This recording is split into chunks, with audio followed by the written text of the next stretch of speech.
بھائی طبیعت خوش ہو گئی اس سے مل کے۔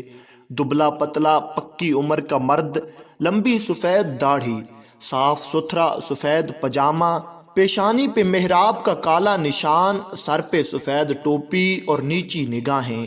سادہ اور نیک آدمی اور منہ پہ شکایت کا ایک لفظ نہیں۔ بوڑھا آدمی تھا مگر کمال کا حوصلہ و ہمت رکھتا تھا۔ سامان سنبھالتے اور گھر کو ٹھیک کرتے کرتے 1 ہفتہ 10 دن گزر گئے۔ گھر کیا تھا، 2 کمروں کا کوارٹر تھا۔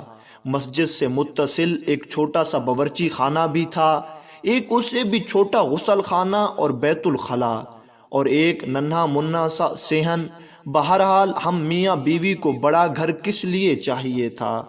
بہت تھا ہمارے لیے، بس ارد گرد کی عمارتیں اونچی ہونے کی وجہ سے تاریکی بہت زیادہ تھی۔ دن 12 بجے بھی شام کا دھندلکا سا چھایا رہتا تھا۔ گھر ٹھیک کرنے میں غلام شبیر نے بہت ہاتھ بٹایا، صفائی کرنے سے دیواریں چونا کرنے تک۔ تھوڑا کریدنے سے پتہ چلا کہ یہاں آنے والے ہر امام مسجد کے ساتھ غلام شبیر گھر کا کام بھی کرتا تھا، بس تنخواہ کے نام پہ غریب 2 وقت کا کھانا مانگتا تھا اور رات کو مسجد ہی میں سوتا تھا۔ یوں اس کو رہنے کی جگہ مل جاتی تھی اور مسجد کی حفاظت بھی ہو جاتی تھی۔ ایک بات جب سے میں آیا تھا دماغ میں کھٹک رہی تھی، سو ایک دن غلام شبیر سے پوچھ ہی لیا، میاں یہ بتاؤ کہ پچھلے امام مسجد کے ساتھ کیا ماجرا گزرا؟ وہ تھوڑا ہچکچایا اور پھر ایک طرف لے گیا کہ بیگم کے کان میں آواز نہ پڑے۔ میاں جی اب کیا بتاؤں آپ کو، جوان آدمی تھے اور غیر شادی شدہ بھی، محلے میں بھلا حسن کی کیا کمی ہے، بس دل آ گیا ایک لڑکی پہ۔ لڑکی کے دلال بھلا کہاں جانے دیتے تھے، سونے کی چڑیا تھی وہ۔ پہلے تو انہوں نے مولانا کو سمجھانے بجھانے کی کوشش کی، پھر ڈرایا دھمکایا، لیکن مولانا بھی نہ مانے۔ ایک رات لڑکی کو بھگا کر لے جانے لگے تو بادامی باغ اڈے پر پکڑے گئے۔ ظالموں نے اتنا مارا پیٹا کہ مولانا جان سے گئے۔ غلام شبیر نے نہایت افسوس کے ساتھ ساری کہانی مجھے سنائی۔ پولیس وغیرہ، قاتل پکڑے نہیں گئے؟ میں نے گھبرا کر پوچھا۔ غلام شبیر ہنسنے لگا، کمال کرتے ہیں آپ بھی میاں جی، پولیس بھلا ان لوگوں کے چکروں میں کہاں پڑتی ہے، بس اپنا بھتہ وصول کیا اور غائب۔ اور ویسے بھی کوتوال صاحب خود اس لڑکی کے عاشقوں میں شامل تھے۔ لا حول ولا قوت الا باللہ، کہاں اس جہنم میں پھنس گئے۔ میں یہ سب سن کر سخت پریشان ہوا۔ کیوں فکر کرتے ہیں میاں جی، بس چپ کر کے نماز پڑھیں اور پڑھائیں۔ دن کے وقت کچھ بچے آ جایا کریں گے، ان کو قرآن پاک پڑھا دیں، باقی بس اپنے کام سے کام رکھیں گے تو کوئی تنگ نہیں کرتا۔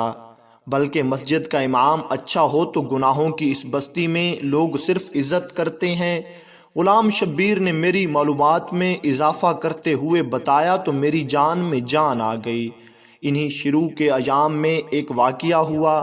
پہلے دن ہی دوپہر کے کھانے کا وقت ہوا تو دروازے پہ کسی نے دستک دی۔ غلام شبیر نے جا کر دروازہ کھولا اور پھر ایک کھانے کی ڈھکی تشتری لے کر اندر آ گیا۔ میری سوالیہ نگاہوں کے جواب میں کہنے لگا، نورا نے کھانا بھجوایا ہے، پڑوس میں رہتی ہے۔ میں کچھ نہ بولا اور نہ ہی مجھے کوئی شک گزرا۔ سوچا ہوگی کوئی اللہ کی بندی، اور پھر امام مسجد کے گھر کا چولہا تو ویسے ہی کم جلتا ہے۔ بہرحال جب اگلے 2 دن بھی یہی معمول رہا تو میں نے سوچا کہ یہ کون ہے جو بغیر کوئی احسان جتائے احسان کیے جا رہی ہے۔ عشاء کی نماز کے بعد میں مسجد میں ہی تھا جب غلام شبیر کو آواز دے کے بلایا اور پوچھا، میاں غلام شبیر، یہ نورا کہاں رہتی ہے؟ میں چاہتا ہوں میری گھر والی جا کر اس کا شکریہ ادا کر آئے۔ غلام شبیر کے تو اوسان خطا ہو گئے۔ میاں جی، بی بی نہیں جا سکتی جی وہاں؟ میں نے حیرانی سے مزید استفسار کیا تو گویا غلام شبیر نے پہاڑ ہی توڑ دیا میرے سر پہ۔ میاں جی، اس کا پورا نام تو پتہ نہیں کیا ہے، مگر سب اس کو نورا کنجری کے نام سے جانتے ہیں۔ پیشہ کرتی ہے جی، پیشہ کرتی ہے یعنی طوائف ہے، اور تم ہمیں اس کے ہاتھ کا کھانا کھلاتے رہے ہو۔ استغفر اللہ استغفر اللہ۔ غلام شبیر کچھ شرمسار ہوا میرا غصہ دیکھ کر۔ تھوڑی دیر بعد ہمت کر کے بولا، میاں جی یہاں تو سب ایسے ہی لوگ رہتے ہیں، ان کے ہاتھ کا نہیں کھائیں گے تو مستقل چولہا جلانا پڑے گا، جو آپ کی تنخواہ میں ہرگز ممکن نہیں۔ یہ سن کر میرا غصہ اور تیز ہو گیا۔ ہم شریف لوگ ہیں غلام شبیر، بھوکے مر جائیں گے مگر طوائف کے گھر کا نہیں کھائیں گے۔ میرے تیور دیکھ کر غلام شبیر کچھ نہ بولا، مگر اس دن کے بعد نورا کنجری کے گھر سے کھانا کبھی نہ آیا۔ جس مسجد کا میں امام تھا، عجیب بات یہ تھی کہ اس کا کوئی نام نہیں تھا، بس ٹبی مسجد کے نام سے مشہور تھی۔ ایک دن میں نے غلام شبیر سے پوچھا کہ میاں نام کیا ہے اس مسجد کا؟ وہ ہنس کر بولا، میاں جی اللہ کے گھر کا کیا نام رکھنا، پھر بھی کوئی تو نام ہوگا، سب مسجدوں کا ہوتا ہے۔ میں کچھ کھسیانہ ہو کے بولا، بس میاں جی بہت نام رکھے، جس فرقے کا مولوی آتا ہے پچھلا نام تبدیل کر کے نیا نام رکھ دیتا ہے، آپ بھی کوئی اچھا سا نام رکھ دیں۔ وہ سر کھجاتا ہوا بولا۔ میں سوچ میں پڑ گیا، گناہوں کی اس بستی میں اس واحد مسجد کا کیا نام رکھا جائے؟ کیا نام رکھا جائے مسجد کا؟ ہاں موتی مسجد ٹھیک رہے گا، گناہوں کے کیچڑ میں چمکتا ہوا پاک صاف موتی۔ دل ہی دل میں نے مسجد کے نام کا فیصلہ کیا اور اپنی پسند کو داد دیتا ہوا اندر کی جانب بڑھ گیا، جہاں بیوی کھانا لگائے میری منتظر تھی۔ اب بات ہو جائے قرآن پاک پڑھنے والے بچوں کی۔ تعداد میں 11 تھے اور سب کے سب لڑکے، ملی جلی عمروں کے 5 سے 11-12 سال کی عمر کے۔ تھوڑے شرارتی ضرور تھے مگر اچھے بچے تھے، نہا دھو کے اور صاف ستھرے کپڑے پہن کے آتے تھے۔ 2 گھنٹے سپارہ پڑھتے تھے اور پھر باہر گلی میں کھیلنے نکل جاتے۔ کون تھے، کس کی اولاد تھے، نہ میں نے کبھی پوچھا نہ کسی نے بتایا۔ لیکن پھر ایک دن غضب ہو گیا۔ قرآن پڑھنے والے بچوں میں ایک بچہ نبیل نام کا تھا۔ یوں تو اس میں کوئی خاص بات نہ تھی، لیکن بس تھوڑا زیادہ شرارتی تھا۔ تلاوت میں دل نہیں لگتا تھا، بس آگے پیچھے ہلتا رہتا تھا اور کھیلنے کے انتظار میں لگا رہتا۔ میں نے بھی درگزر سے کام لیتے ہوئے چھوڑ دیا کہ چلو بچہ ہے، لیکن ایک دن ضبط کا دامن میرے ہاتھ سے چھوٹ گیا۔ اس دن صبح ہی سے میرے سر میں ایک عجیب درد تھا۔ غلام شبیر سے مالش کرائی، پیناڈول کی 2 گولیاں بھی کھائیں، مگر درد زور آور بیل کی مانند سر میں رہا۔ درد کے باوجود اور غلام شبیر کے بہت منع کرنے پر بھی میں نے بچوں کا ناغہ نہیں کیا۔ نبیل بھی اس دن معمول سے کچھ زیادہ ہی شرارتیں کر رہا تھا، کبھی ایک کو چھیڑ کبھی دوسرے کو۔ جب اس کی حرکتیں حد سے زیادہ بڑھ گئیں تو یکایک میرے دماغ پر غصے کا بھوت سوار ہو گیا اور میں نے پاس رکھی لکڑی کی ریہل اٹھا کر نبیل کے دے ماری۔ میں نے نشانہ تو کمر کا لیا تھا، مگر خدا کا کرنا ایسا ہوا کہ ریہل بچے کی پیشانی پر جا لگی۔ خون بہتا دیکھ کر مجھے میرے سر کا درد بھول گیا اور میں نے گھبرا کر غلام شبیر کو آواز دی۔ وہ غریب بھاگتا ہوا آیا اور بچے کو اٹھا کے پاس والے ڈاکٹر کے کلینک پر لے گیا۔ خدا کا شکر ہوا کہ چوٹ گہری نہیں لگی تھی، مرہم پٹی سے کام چل گیا اور اسے ٹانکے نہ لگے۔ خیر باقی بچوں کو فارغ کر کے مسجد کے دروازے پہ پہنچا ہی تھا کہ چادر میں لپٹی ایک عورت نے مجھے آواز دے کر روک لیا۔ میں نے دیکھا کہ وہ عورت دہلیز پہ کھڑی مسجد کے دروازے سے لپٹی رو رہی تھی۔ 40-45 سال کی ہوگی، معمولی شکل و صورت، سانولا رنگ اور چہرے پہ پرانی چیچک کے گہرے داغ، آنسوؤں میں ڈوبی آنکھیں اور گالوں پر بہتا کالا سرما، زیور کے نام پہ کانوں میں لٹکتی سونے کی ہلکی سی بالیاں اور ناک میں چمکتا سستا سرخ رنگ کا لونگ، چادر بھی سستی مگر صاف ستھری اور پاؤں میں ہوائی چپل۔ کیا بات ہے بی بی، کون ہو تم؟ میں نے حیرانگی سے اس سے پوچھا۔ میں نورا ہوں مولوی صاحب، اس نے چادر کے پلو سے ناک پونچھتے ہوئے کہا۔ نورا، نورا کنجری، میرے تو گویا پاؤں تلے زمین ہی نکل گئی۔ میں نے ادھر ادھر غلام شبیر کی تلاش میں نظریں دوڑائیں، مگر وہ تو نبیل کی مرہم پٹی کرا کے اور اس کو اس کے گھر چھوڑنے کے بہانے نہ جانے کہاں اب تک غائب تھا۔ جی نورا کنجری، اس نے نظریں جھکائے اپنے نام کا اقرار کیا۔ مجھے کچھ دیر کے لیے اپنے منہ سے نکلنے والی اس کی گالی جیسی عرفیت پہ شرمندگی ہوئی، مگر پھر خیال آیا کہ وہ طوائف ہے اور اپنی بری شہرت کی ذمہ دار بھی خود ہے، شرمندگی اس کو ہونی چاہیے تھی، مجھے نہیں۔ پھر اچانک مجھے احساس ہوا کہ میری موتی جیسی مسجد میں اس طوائف کا ناپاک وجود کسی غلاظت سے کم نہیں تھا۔ باہر نکل کے کھڑی ہو، مسجد کو گندہ نہ کر بی بی۔ میں نے نفرت سے باہر گلی کی جانب اشارہ کیا۔ اس نے کچھ حیرانگی سے آنکھ اٹھا کے میری طرف دیکھا کہ جیسے اسے مجھ سے اس رویے کی امید نہ ہو۔ ڈبڈبائی آنکھوں میں ایک لمحے کے لیے کسی انکہی فریاد کی لو بھڑکی، لیکن پھر کچھ سوچ کر اس نے آنسوؤں کے پانی میں احتجاج کے ارادے کو غرق کیا اور بغیر کوئی اور بات کیے چلی گئی۔ میں نے بھی نہ روکا کہ پتہ نہیں کس ارادے سے آئی تھی۔ اتنی دیر میں غلام شبیر بھی وہاں پہنچ گیا تھا۔ کون تھی میاں جی؟ کیا چاہتی تھی؟ غالباً اس نے عورت کو تو دیکھا تھا مگر دور سے شکل نہیں پہچان پایا۔ نورا کنجری تھی، پتہ نہیں کیوں آئی تھی، مگر میں نے بھی وہ ڈانٹ پلائی کہ آئندہ اس پاک جگہ کا رخ نہیں کرے گی۔ میں نے داد طلب نظروں سے غلام شبیر کی طرف دیکھا، مگر اس کے چہرے پر ستائش کی جگہ افسوس نے ڈیرے ڈال رکھے تھے۔ وہ بیچاری دکھوں کی ماری اپنے بچے کا گلہ کرنے آئی تھی۔ میاں جی آپ نے اسے جھڑک دیا، اور میاں جی وہ نبیل کی ماں ہے۔ بچے کی چوٹ برداشت نہیں کر سکی اور آپ نے اس غریب کو مزید ڈانٹ دیا۔ غلام شبیر نے نورا کی وکالت کرتے ہوئے کہا، تو نبیل نورا کا بیٹا ہے، ایسی حرکتیں کرے گا تو سزا تو ملے گی، جیسی ماں ویسا بیٹا۔ میں نے اپنی شرمندگی کو بےہودگی سے چھپانے کی کوشش کی۔ ایک لمحے کو خیال بھی آیا کہ بچہ تو معصوم ہے اور پھر میں نے زیادتی بھی کی تھی، مگر پھر اپنے استاد ہونے کا خیال آیا تو سوچا کہ بچے کی بھلائی کے لیے ہی تو مارا ہے، کیا ہوا؟ اور پھر ایک طوائف کو کیا حق حاصل ہے کہ مسجد کے امام سے شکایت کر سکے؟ کتنے بچے ہیں نورا کے؟ میں نے بات کا رخ بدلنے کی کوشش کی۔ مسجد میں پڑھنے والے سب بچے نورا کے ہیں میاں جی، اس کے علاوہ ایک گود کا بچہ بھی ہے۔ بس اس محلے میں صرف نورا اپنے بچوں کو مسجد بھیجتی ہے، باقی سب لوگوں کے بچے تو آوارہ پھرتے رہتے ہیں۔ غلام شبیر کی آواز میں پھر نورا کی وکالت گونج رہی تھی۔ میں نے بھنا کر جواب دینے کا ارادہ ہی کیا تھا کہ کوتوال صاحب کی گاڑی سامنے آ کر رکی۔ خود تو پتہ نہیں کیسا آدمی تھا، مگر بیوی بہت نیک تھی۔ ہر دوسرے تیسرے روز ختم کے نام پر کچھ نہ کچھ میٹھا بھجوا دیتی تھی۔ اس دن بھی کوتوال کا اردلی جلیبیاں دینے آیا تھا۔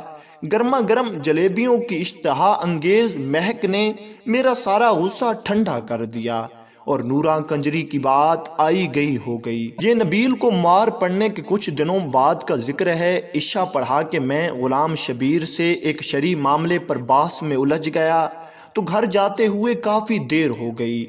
مسجد سے باہر نکلے تو بازار کی رونق شروع تھی۔ بالکونیوں پر جھلملاتے پردے لہرا رہے تھے، اور کوٹھوں سے ہارمونیم کی سر اور طبلوں کی تھاپ کی آواز برسوں گونج رہی تھی۔ پان، سگریٹ اور پھولوں کی دکانوں پر بھی دھیرے دھیرے رش بڑھ رہا تھا۔ اچانک میری نظر نورا کے گھر کے دروازے پر جا پڑی۔ وہ باہر ہی کھڑی تھی اور ہر آتے جاتے مرد سے ٹھٹھے مار مار کر گپیں لگا رہی تھی۔ آج تو اس کا روپ ہی دوسرا تھا۔ گلابی رنگ کا چست سوٹ، پاؤں میں سرخ گرگاہی، ننگے سر پہ اونچا جوڑا، جوڑے میں پروئے موتیے کے پھول، میک اپ سے لدا چہرہ، گہری شوخ لپسٹک، آنکھوں میں مسکارا اور مسکارے کی اوٹ سے جھانکتی ننگی دعوت، لا حول ولا قوت الا باللہ۔ میں نے تنزیہ نگاہوں سے غلام شبیر کی جانب دیکھا۔ آخر وہ نورا کا وکیل جو تھا۔ چھوڑیے میاں جی، عورت غریب ہے اور دنیا بڑی ظالم۔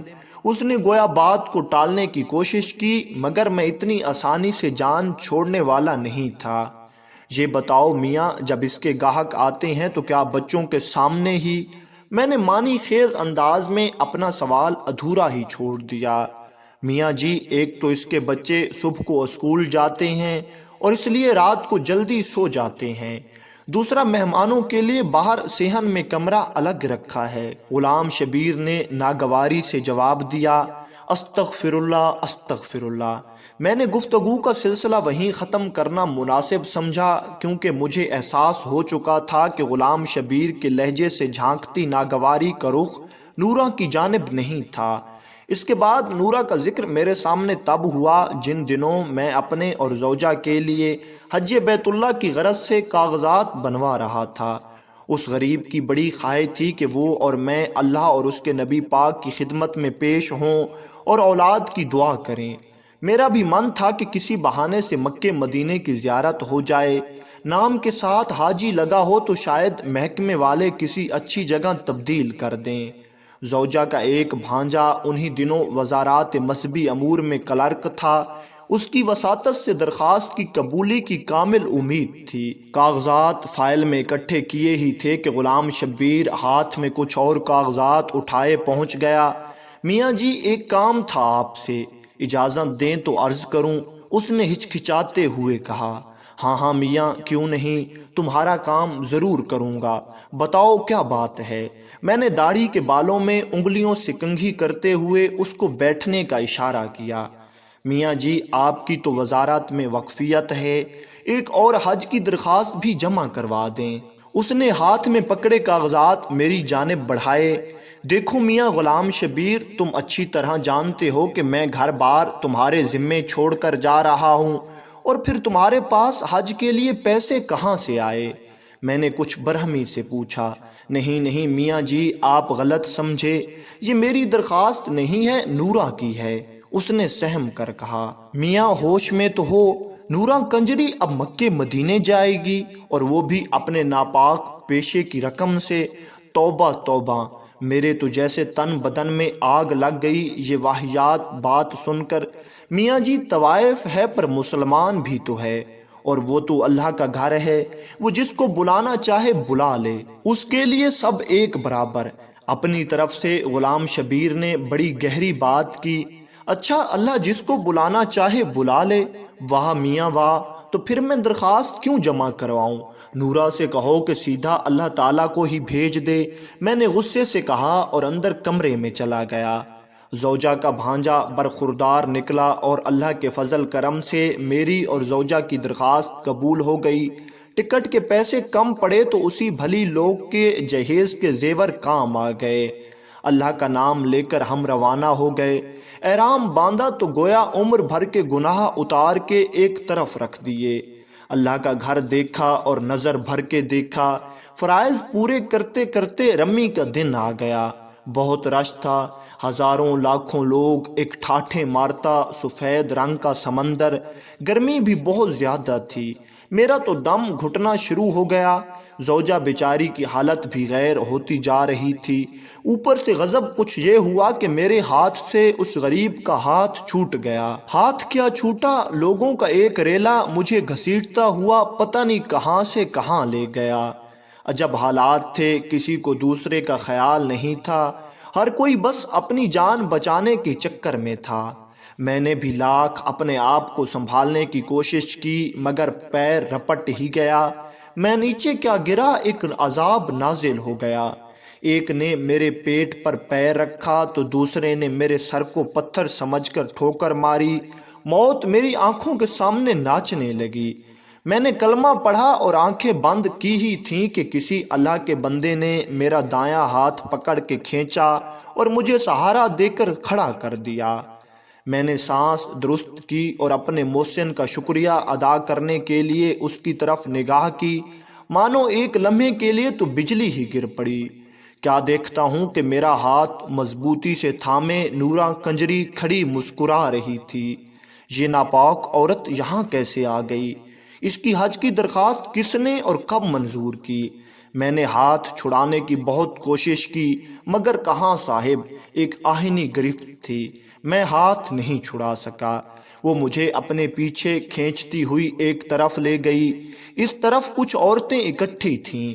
اچانک میری نظر زوجہ پر پڑی جس کی آنکھوں میں آنسو تھے اور وہ بےتاب نگاہوں سے مجمع ٹٹول رہی تھی۔ ہماری نظریں ملیں تو سب تکلیف بھول گئے۔ میں دوڑ کر اس تک پہنچا اور آنسو پوچھے، کہاں چلے گئے تھے آپ؟ کچھ ہو جاتا تو پریشانی سے الفاظ اس کے گلے میں اٹک رہے تھے۔ بس کیا بتاؤں، آج مرتے مرتے بچا ہوں، جانے کون سی نیکی کام آ گئی۔ میں تو پاؤں تلے روندا جا چکا ہوتا اگر نورا نہیں بچاتی۔ میں نے اس کو تسلی دیتے ہوئے کہا، نورا، ہماری پڑوسن نورا، وہ یہاں کیسے آ گئی؟ آپ نے کسی اور کو دیکھا ہوگا۔ اس نے حیرانگی سے کہا، ارے نہیں، نورا ہی تھی۔ میں نے ادھر ادھر نورا کی تلاش نظریں دوڑائیں، مگر وہ تو نہ جانے کب کی جا چکی تھی۔ بعد میں بھی اس کو بہت ڈھونڈا، مگر اتنے جمع غفیر میں کہاں کوئی ملتا ہے کیا۔ خدا خدا کر کے حج پورا ہوا اور ہم دونوں میاں بیوی وطن واپس روانہ ہوئے۔ لاہور ایئرپورٹ پر غلام شبیر پھولوں کے ہاروں سمیت استقبال کو آیا ہوا تھا۔ بہت مبارک باجی، بہت مبارک میاں جی، بلکہ اب تو میں آپ کو حاجی صاحب کہوں گا۔ اس نے مسکراتے ہوئے ہم دونوں کو مبارک دی تو میری گردن حاجی صاحب کا لقب سن کر اکڑ گئی۔ میں نے خوشی سے سرشار ہوتے ہوئے اس کے کندھے پہ تھپکی دی اور سامان اٹھانے کا اشارہ کیا اور ہم ٹیکسی میں بیٹھے۔ میں نے مسجد اور گھر کی خیریت دریافت کی تو نورا کا خیال آ گیا۔ میاں غلام شبیر، نورا کی سناؤ۔ میرا اشارہ اس کی حج کی درخواست کے بارے میں تھا۔ اس بیچاری کی کیا سناؤں میاں جی، لیکن آپ کو کیسے پتہ چلا؟ اس نے حیرانگی سے میری جانب دیکھا۔ بس ملاقات ہوئی تھی مکے شریف میں۔ میں نے اس کے لہجے میں چھپی اداسی کو اپنی غلط فہمی سمجھا۔ مکے شریف میں ملاقات ہوئی تھی؟ مذاق نہ کرے میاں جی، نورا تو آپ کے جانے کے اگلے ہی دن قتل ہو گئی تھی۔ اس نے گویا میرے سر پر بم پھوڑا۔ قتل ہو گئی تھی؟ میں نے حیرانگی سے پوچھا۔ جی میاں جی، بیچاری نے حج کے لیے پیسے جوڑ رکھے تھے۔ اس رات کوئی گاہک آیا اور پیسوں کے پیچھے قتل کر دیا غریب کو۔ ہمیں تو صبح کو پتہ چلا جب اس کے بچوں نے اس کی لاش دیکھی۔ شور مچایا تو سب اکٹھے ہوئے۔ پولیس والے بھی پہنچ گئے اور اس کی لاش پوسٹ مارٹم کے لیے لے گئے۔ ابھی کل ہی میں مردہ خانے سے میت لے کے آیا ہوں۔ آج صبح ہی اس کی تدفین کی ہے۔ غلام شبیر کی آواز آنسوؤں میں بھیگ رہی تھی۔ قاتل کا کچھ پتہ چلا؟ میں ابھی بھی حیرانگی کی گرفت میں تھا۔ پولیس کے پاس اتنا وقت کہاں میاں جی کے طوائفوں کے قاتلوں کو ڈھونڈے۔ اس بیچاری کی تو نماز جنازہ میں بھی بس 3 افراد تھے، میں اور 2 گورکن۔ اس نے افسوس سے ہاتھ ملتے ہوئے کہا، اور اس کے بچے، ان کا کیا بنا؟ میں نے اپنی آنکھوں میں امڑتی نمی پوچھتے ہوئے دریافت کیا۔ کوئی لڑکا پیدا ہوتا ہے تو زیادہ تر اسے راتوں رات اٹھا کر کوڑے کے ڈھیر پر پھینک دیا جاتا ہے۔ وہ سب ایسے ہی بچے تھے۔ نورا سب جانتی تھی کہ کس کے ہاں بچہ ہونے والا ہے۔ بس لڑکا ہوتا تو اٹھا کر اپنے گھر لے آتی۔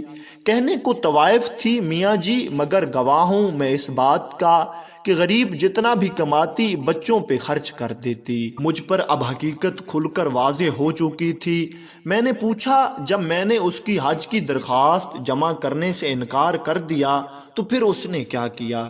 بس میاں جی، کیا کرتی اور کیا کہتی؟ بیچاری کی آنکھوں میں آنسو آ گئے۔ آسمان کی جانب ہاتھ اٹھائے اور کہنے لگی، بس تو ہی ہے جو اس کنجری کو بلا لے تو بلا لے۔ مجھ پر تو پوچھو گھڑوں پانی پڑ گیا۔ تعصف کی ایک آندھی چل رہی تھی۔ ہوا کے دوش میری خطائیں اڑ رہی تھیں، گناہوں کی مٹی چل رہی تھی اور میری آنکھیں چندھیائی جا رہی تھیں۔ آپ کیوں روتے ہیں میاں جی؟ آپ تو اس کو ناپاک کہتے تھے۔ غلام شبیر نے حیرانگی سے میری آنسوؤں سے تر داڑھی دیکھتے ہوئے کہا، کیا کہوں غلام شبیر کہ کیوں روتا ہوں؟ وہ ناپاک نہیں تھی۔ ناپاک تو ہم ہیں جو دوسروں کی ناپاکی کا فیصلہ کرتے پھرتے ہیں۔ نورا تو اللہ کی بندی تھی، اللہ نے اپنے گھر بلا لیا۔ میری ہچکیاں بند ہونے کا نام نہیں لے رہی تھیں اور غلام شبیر نہ سمجھتے ہوئے مجھے تسلی دیتا رہا۔ ٹیکسی محلے میں داخل ہوئی اور مسجد کے سامنے کھڑی ہو گئی۔ ابھی میں اترا ہی تھا کہ نورا کے دروازے پر نظر پڑی۔ نورا کے دروازے پر لوگوں کا ایک اکٹھ تھا۔ میں نے پوچھا، کیا بات ہے غلام شبیر؟ لوگ اب کیوں اکٹھے ہیں؟ میاں جی، میرے خیال میں پولیس والے ایدھی سینٹر والوں کو لے کے آئے ہیں، وہی لوگ بچوں کو لے جائیں گے۔ ان غریبوں کی کوئی دیکھ بھال کرنے والا نہیں ہے؟ غلام شبیر نے کچھ سوچتے ہوئے کہا۔ میں نے زوجہ کا ہاتھ پکڑا اور غلام شبیر کو پیچھے آنے کا اشارہ کرتے ہوئے نورہ کے دروازے کی جانب بڑھ گیا۔ کہاں چلے میاں جی، کہاں چلے؟ غلام شبیر نے حیرانگی سے پوچھا۔ نورہ کے بچوں کو لینے جا رہا ہوں، آج سے وہ میرے بچے ہیں، اور ہاں، مسجد کا نام میں نے سوچ لیا ہے، آج سے اور ہمیشہ کے لیے اس مسجد کا نام نورہ مسجد ہوگا۔